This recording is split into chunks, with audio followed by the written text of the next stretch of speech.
મહાદેવર મિત્રો કેમ છો? સ્વાગત છે તમારું એક નવા વિડીયોમાં. આપણે પાછલા વિડીયોમાં તમે જોયું હતું કે આપણી ગાડીનું ટાયર ફાટી ગયું હતું અને બીજું ટાયર મગાવી મિત્ર દઈ ગયા હતા અને ચડાવી અને ઘરે પહોંચાડી હતી ગાડી. હવે આજે જાઉં છું હું ગોંડલ 2 ટાયર નાખવા. એનો ભાવ શું છે, ટાયર નાખ્યા પછી શું શું કરવું જોઈએ ગાડીમાં, એ બધું તમને હમણાં ત્યાં જઈને કહું. આ વિડીયો નાનો થશે, બહુ કાંઈ મોટો નહીં થાય. ખાસ ખાલી તમને માહિતી આપીશ આમાં કે શું શું કરવું જોઈએ, કેટલો ખર્ચો આવ્યો, એ બધું.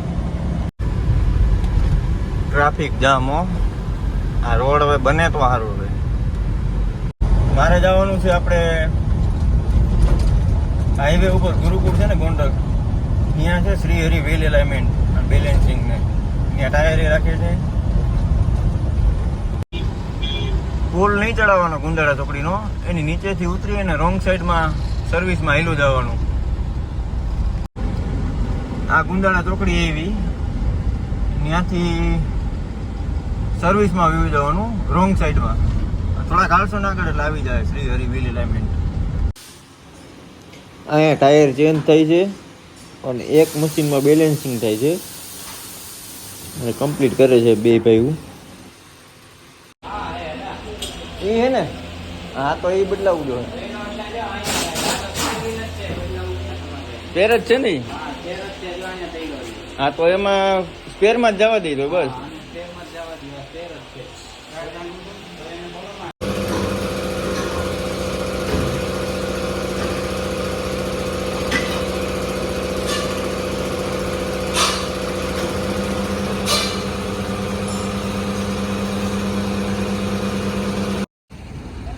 ગાડીમાં 2 ટાયર લાગી ગયા છે અત્યારે અને કમ્પ્લીટ થઈ ગઈ ગાડી. જુઓ તમે એકવાર, એપોલોના ટાયર નાખ્યા. એલાઇનમેન્ટ બેલેન્સિંગ થઈ ગયું છે અને ટાયર એ બદલી ગયા છે ને સ્પેર વ્હીલમાં જે નબળું ટાયર હતું એ સ્પેર વ્હીલમાં જવા દીધું છે. એટલે આપણી ગાડી અત્યારે કમ્પ્લીટ થઈ ગઈ છે અને ત્યાંથી હું નીકળી ગયો છું. અને બિલ આવ્યું છે 12,650, પણ આપણી પાસેથી 12,000 રૂપિયા લીધા છે. 12,650નું બિલ છે અને 12,000 લીધા, વ્યાજબી ભાવ લીધો છે. એપોલોના ટાયર નાખ્યા છે 2 આગળના. અને બીજું એ ખાસ કે ગાડીમાં ટાયર બદલો ને ત્યારે એલાઇનમેન્ટ બેલેન્સિંગ ફરજિયાત કરાવી જ લેવું અને દર 5,000 કિલોમીટરે એલાઇનમેન્ટ કરાવવું જરૂરી છે. કારણ કે તમારું નવા ટાયર હોય તો એ ઘસાઈ જાય, ઉતરી જાય, એટલે ફરજિયાતમાં કરાવવું. અને જો ખરાબ રસ્તા ઉપર આવેલી તો 5,000 કિલોમીટરની રાહ નહીં જોવાની, એ પહેલાં કરાવી નાખવાનું. આગલા વિડીયોમાં તમે જોયું હતું કે આપણે આણંદ પર પાસે ટાયર ફાટ્યું હતું, ત્યાંથી આપણે વેન્યુનું ટાયર એક ભાઈ એવા હતા વિશાલભાઈના મિત્ર, એ આપણને દઈ ગયા હતા ટાયર. અત્યારે સાપરી તેને કારખાનું છે તો એ ત્યાં આવે છે, પણ આજે નથી આવવાનું. આપણે એને આજે ટાયર દેવા જવાનું હતું, એનું સ્પેર વ્હીલ આપણી ગાડીમાં હતું એટલે. પણ હવે કાલે દેવા જવાનું છે, આજે નથી આવ્યા. એટલે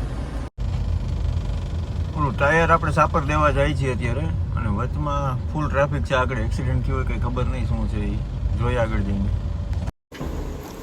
આ રીબડા પાસે એક્સિડન્ટ થયું રોડ ઉપર, જો ભયંકર એક્સિડન્ટ. સાપર પાસે એક્સિડન્ટ હતું, ફૂલ ટ્રાફિક હતો અને જે ભાઈનું એક્સિડન્ટ થયું રોડ ઉપર પડ્યા હતા, પણ ટ્રાફિકના હિસાબે ઊભી નથી રાખી ગાડી. શું હાલત છે એ ખબર નહીં કાંઈ. ભાઈને આપણે ટાયર પહોંચાડવાનું હતું, પહોંચાડી દીધું છે સાપર. અને હવે હું ઘરે જાઉં છું અને હવે મળશું તમને એક નવા વિડીયોમાં. મહાદેવ હર.